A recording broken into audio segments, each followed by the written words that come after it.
And welcome, welcome, welcome. This is Peter Winnick. I'm the founder and CEO of Thought Leadership Leverage, and you're joining us on the podcast today, which is Leveraging Thought Leadership. Today, my guest is Nilofer Merchant. I'm really excited to have Nilofer on. We met in London a few years ago when she was given a pretty interesting award from the Thinkers 50. So Nilofer is an author. She's a speaker. CNBC has called her a visionary. Her big book, or the one that most people would recall, I know it's the one that my favorite, is The Power of Onlyness. Nilofer started as an administrative assistant and has moved up to be a CEO, as well as a board member of NASDAQ-traded companies. And she's been called, amongst other things, the James Bond of innovation. So I wish I had some James Bond theme music here, but here we are. Thanks for coming on board today, Nilofer. Thanks for having me, Peter. All right, so I'm going to ask you sort of the one simple question of, given your background from administration and corporate work and then your speaking work, how the heck did you get here? How did you plan for this? Well, I didn't plan for it at all, as a lot of your other fellow thought leaders have said. In fact, I ended up leaving a firm where I was actually doing operational work, so helping companies do strategies and doing it full time. So you'd recognize my fingerprints on the industry. When Nokia sold to Microsoft, that was me. When Symantec prevented their If you're under 30, Google Nokia, because that was a big deal at one point in that time. was a huge deal. And if you remember when Microsoft came after Symantec to take away the AV business, and I helped prevent that. So I mean, like major industry moves, and I love that sort of high level strategy, high level operations. It was almost like a high wire act of, Sure. let me see if I can rescue you from the brink of disaster moment, and loved those moments. And then I had a personal there's no other word for it than crisis, personal crisis in the family that required so much of my attention that I had actually asked my team to take over the firm while I dealt with it. They actually all said no to me, all my three senior leaders. And unbeknownst to me at the time, they had all coordinated and said, if we say no, then she'll stay. Uh, so they were Right, trying to right. veto me out of my decision. And I actually shut down my firm like the next day because I was like, okay, if no one else can take it over, then I'm done. Because given the choice of what I had to deal with, it was really a critical moment. And so I actually sat at home. I'm taking too long to tell a story, but I sat at home in my pajamas thinking, well, my career's over. I've had a good run. Right. This is good. Boo-hoo, right? This, yeah, and sad for me, but it'll be fine. Like, no big deal. I'll be this other person. I don't know what the hell it is, but I will find some way to occupy myself. And so here's the really funny part is I got asked to sit in on a board meeting to potentially join that board. And I was listening to the fucked up conversation that they were having. Mm-hmm. And it was I can't name the board because it would be too embarrassing for them, but I'm sitting there listening to somebody that everybody in the industry admires talking about how to sort of build up the wall of that company, sort of, to build the Yep. perimeter even higher Yep. so they can maintain a quote unquote competitive advantage. And I'm listening to them like, this is, are we like in 1980 or something? Like, this is so wrong. And I Were the couldn't yellow figure out. suspenders and wide ugly ties, or no? It was the most, like, people that right now get the front cover of Fortune magazine Yeah. kind of thing, Right. saying some of the most antiquated ideas you could hear. And I was just like, oh, this is so messed up. And I got to figure out how to help them. So first of all, I'm not the right person for the board. Here's who is. I recommended someone that I thought was really good. And that person ended up joining the board. And then I actually was still sitting there thinking about their business problem. Because remember, my whole thing is always about solving problems. Right. So I was like, somebody's got to like tell them that they're doing the wrong strategy. Right. And I actually wrote to friends. So in fact, because we're on a thought leadership podcast, like I remember writing to Salim Ismail and Mitch Joel and other Mm-hmm. people who were in this space thinking about Yeah. how to use social technology to form a new advantage. And I wrote to all of them saying, hey, who's written this piece? Charlene Lee was on the list. Who's written this piece? And I was describing what I saw as this shift. And all these friends wrote back saying, no one's written that. Are you kidding? Like, no one's written that. In fact, you should.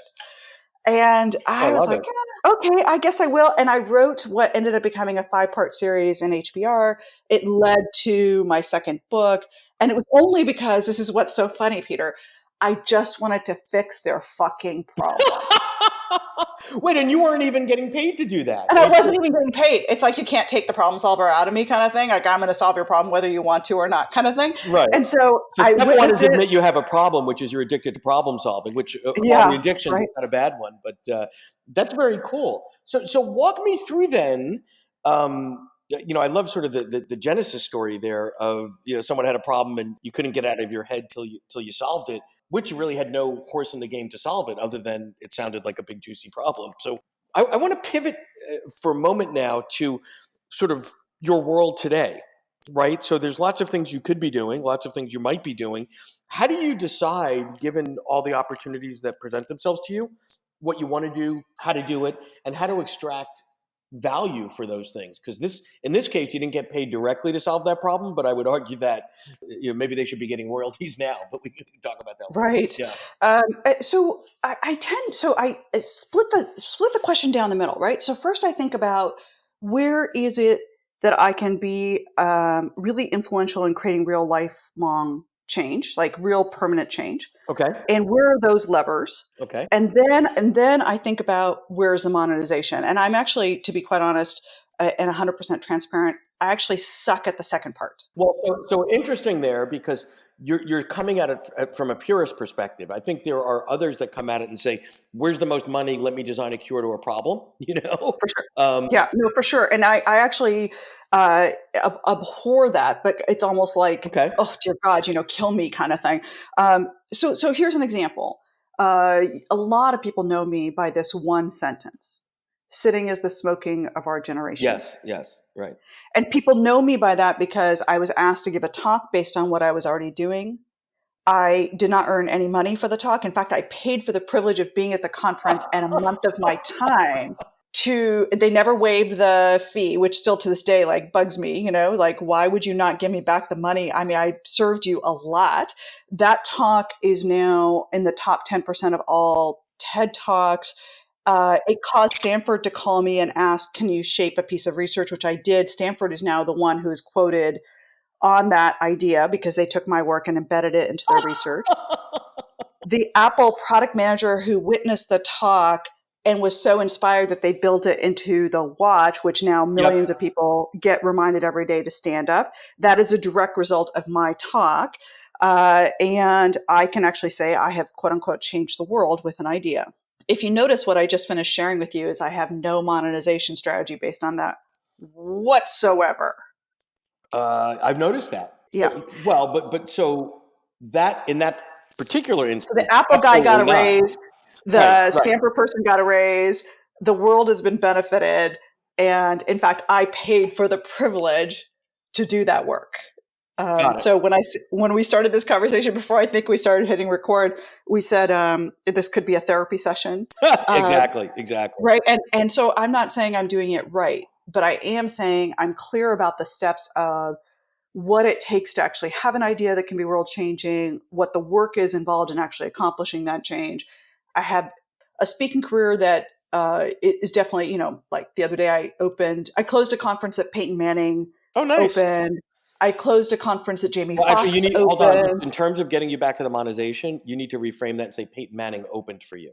Let's just try to get There your you fees go. up there. Not, you only have Super Bowl winners opening for you. Let's just try to help you there. I know, right? Yeah. And I mean, I'm on stage with some unbelievable people. And here's what's so funny is after I did the talk where Peyton Manning opened for me, there you go. Very good. Congratulations. The people backstage said they guaranteed that my scores were going to be higher than anyone else's scores for the 16 Yep. other speakers because they had some unbelievably strong speakers. And they said my scores were going to be the highest. They could feel it as they were letting me exit off the stage.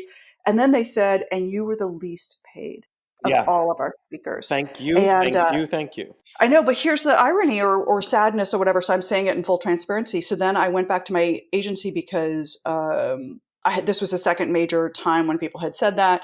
So I went back to my agency and I said, "Are we charging too little for my speaking? Maybe we should change it." We had this conversation.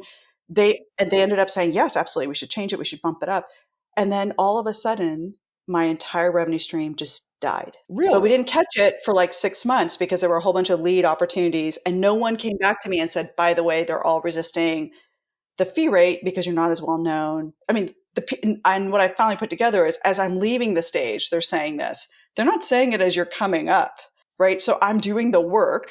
And that's when they say absolutely highest value of the whole conference, the post results. Like I beat Ariana every single time she and I are on the same stage. I beat Guy Kawasaki. I beat, so like I'm aware that I'm strong, but my reputation So doesn't let's precede me. take that directly though, without getting into the specifics of the weirdness of pricing in the speaking market. So let me sort of backtrack that.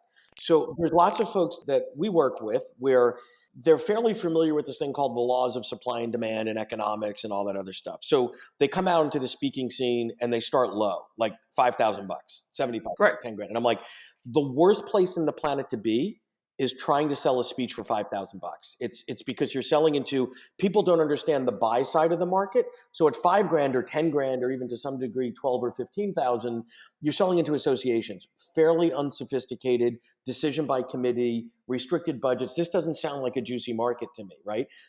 So what do? When I first got into this space 15 years ago, I made the mistake of listening to some of the agents that said, well, you have to do this, this, this, and this, and write 3 books, and then you can get your clients bigger fees. And it's like, actually, I kind of don't want to do that. Let's just see what happens if we go to 20 or 25. And guess what? It is so much easier to sell at 25 and above than it is at 5 or 10.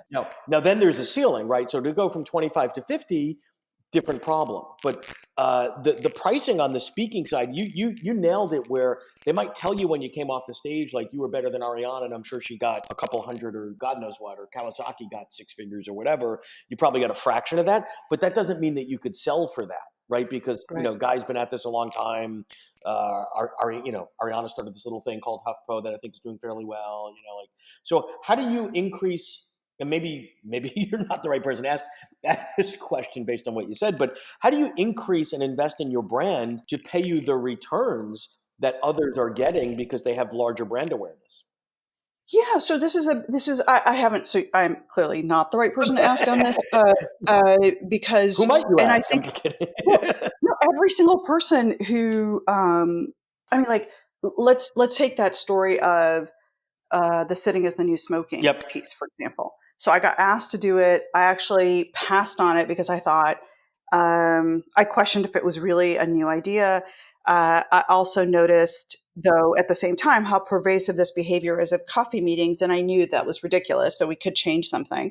I wrote a piece in HBR as a test case for the talk, basically writing it out first, so the logic and sort of what would really resonate, and I was testing the headline more than I was testing anything else. Like, is that the walkaway idea?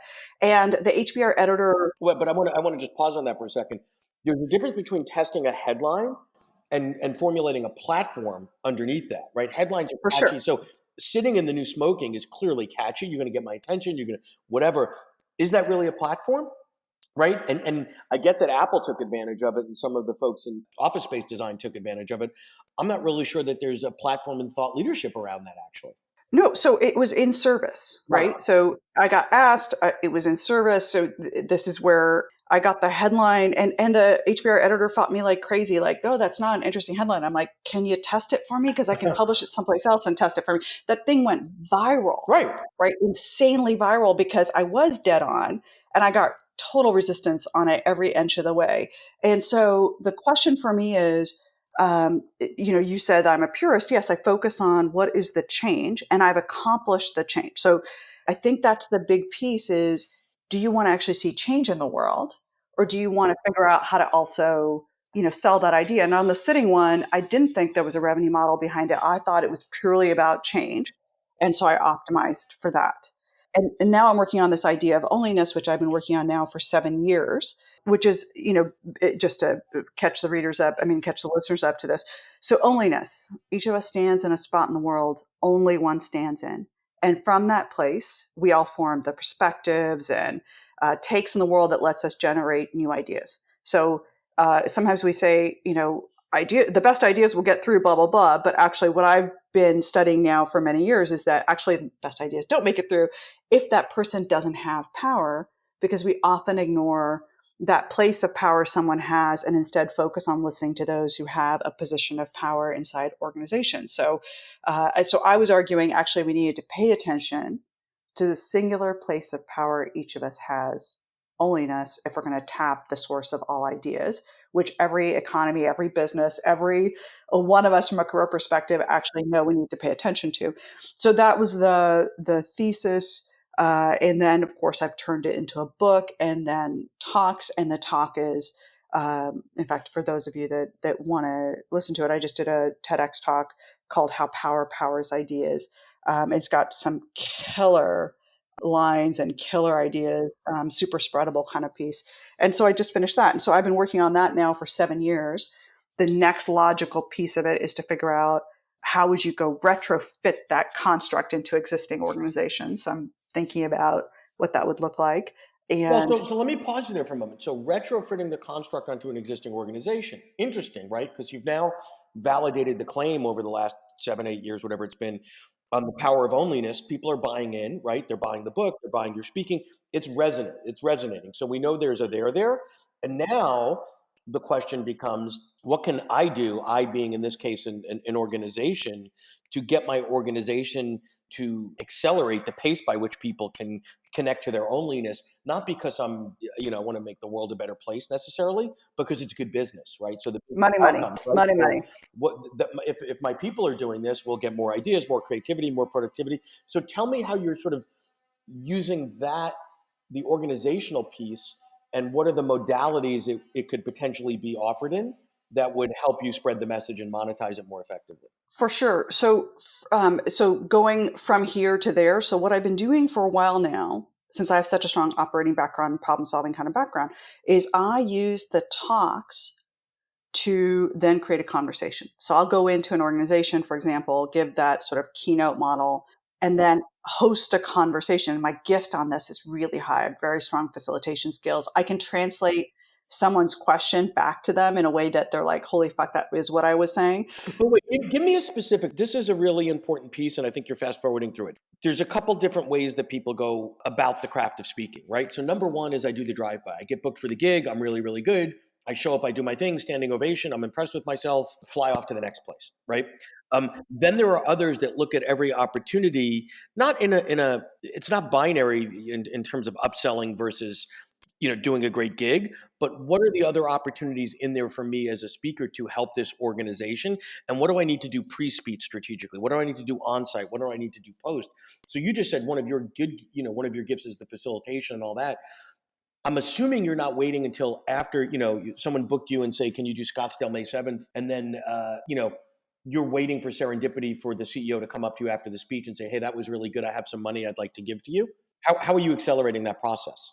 So I think the first thing is the bureaus have watched me have these interactive conversations. So when everyone who's listening is actually going to know this scene where like the speaker's asked to stay on for a sponsorship kind of panel or something. So just the people who paid extra money Right, get to listen right, to like a you. VIP And treat or something. Yeah. exactly right. And so in all those venues, my bureau happened to notice that everyone like just was insane about the interactive piece because I'm, personable and all that, but also because my gift is in solving real problems. So someone would ask I heard the big idea here, and now I'm sitting here trying to think about how to apply it.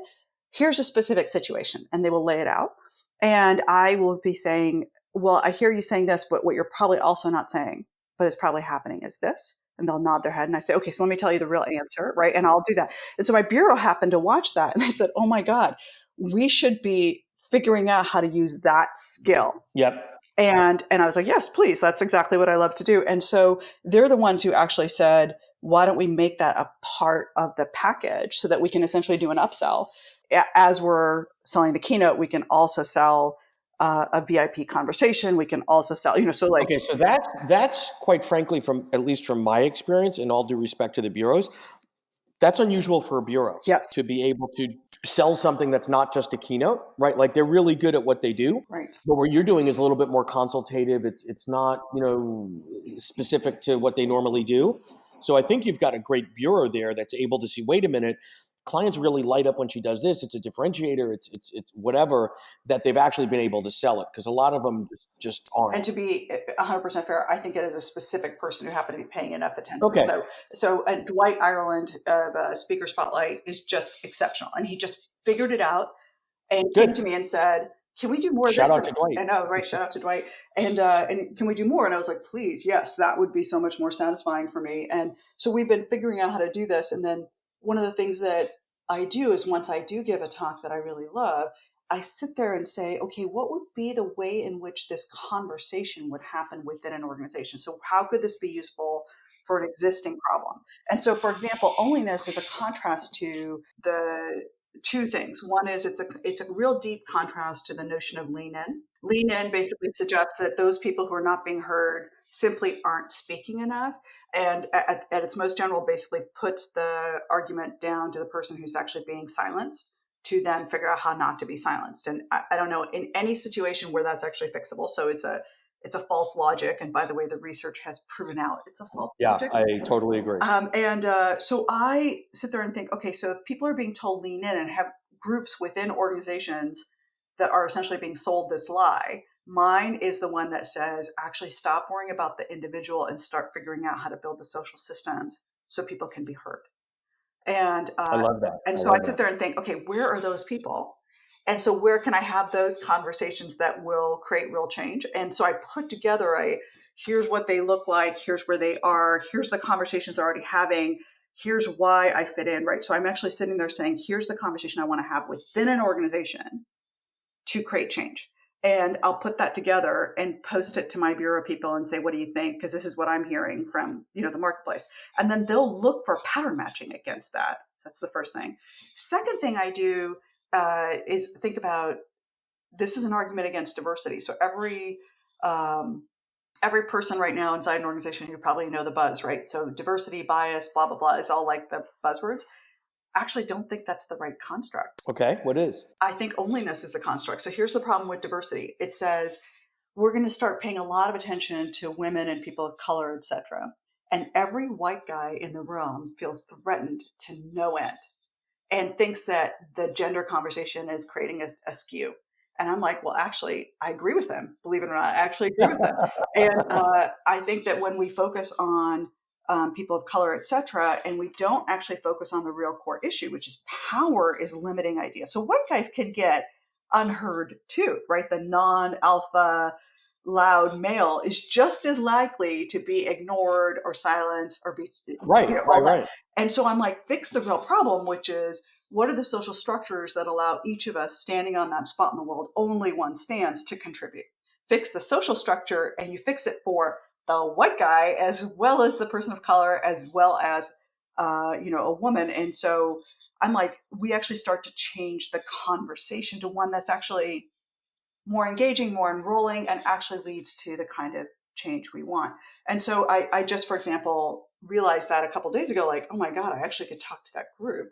And so I wrote a piece on LinkedIn and I'm kind of seeing like, and so essentially what I'm doing is Right. piloting. Is that a place I can go and have that conversation? Do I have credibility there? Right. Well, I love the piloting concept there because what will happen in a couple of months is you'll either get a thumbs up or thumbs down from the market, which is more important than anything that you could Exactly. come up with on your own, right? That could be the world according to you could be it's brilliant, but if nobody's willing to back it up with dollars and time, on to the next one. So this is where my pureness on the idea is now matched to my ability to actually find the marketplace. But I'm not actually.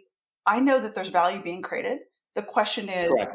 where is the value going to be captured? And when you say where, ideally you want to be part of that. Unlike the Apple Watch, which is now, preventing people from sitting and not sending you a royalty every time somebody scratches their wrist or stands up in the middle of the afternoon. That might have been a different world. Right, right, right. So I'm just saying, like, so I understand the difference, but I definitely like. I think it has to start really heavy-footed on what is the change you want to see, Yep. and the secondary part I consider it much. It's not saying I don't need to eat and Mama loves shoes, all that. I get that, Right. but it has to start in this place because otherwise, I think what ends up happening is you end up being the person who produces an 80,000 word book when you only have 30,000 words of ideas, or better yet, you basically have a blog post of an idea. And Right, or that could have been a TED Talk that didn't need to be 247 pages, right? We've right, seen that movie, right? right. And so the thing is, I think a whole bunch of us feel so fucking dissatisfied with ourselves, right? Right, Because we exactly. haven't done the what is the real problem I'm solving, and how do I think really deeply about that problem so that there's the depth on which I Yeah, can then pull. no, great point. As we have to wrap up here because we're running a little bit long, any final, little uh, tidbits of wisdom to someone that is in this space, contemplating going into this space? What you give them one or two? Definitely do this, and probably don't do that. Yeah, I think the one thing is, you have to. It's now 7 years, year seven of onlyness. Yep. And I have been told so many times that I should change ideas because it's not creating traction. And I think a part of you has to decide, is this, am I just being stubborn for the sake of being stubborn? Or is part of me really committing to something I believe is a real lasting change in the world? And I think most of us don't know where that is, and we have to figure it out. And I think that's the question we have to have, is to say, 1 year idea, a 3 year idea, a 20 year idea, and then invest in it accordingly. I actually believe I have a 20 year idea, like maybe even a 50 year idea. Yeah. And so I'm investing in it accordingly to do the depth of work. Well, I think the reality is 1 year ideas are great, but it takes so time. It's like a startup. You're not going to extract the maximum value out of whatever your idea is in a year. So I Right. love the fact that you've been able to ride onlyness for 7 or 8 years, and it looks like you got another 10 or 15 to go. And it's not the regurgitation of the same thing; it's the evolution and the addition of additional thoughts on top of the foundational base that you laid there. So I love that. Great. Well, this has been awesome. I really appreciate your sharing with us your the good, the bad, and the ugly. And thank you so much for joining us today. Thanks, Peter. To learn more about Thought Leadership Leverage, please visit our website at thoughtleadershipleverage.com. To reach me directly, feel free to email me at peter@thoughtleadershipleverage.com. And please subscribe to Leveraging Thought Leadership on iTunes or your favorite podcast app to get your weekly episode automatically.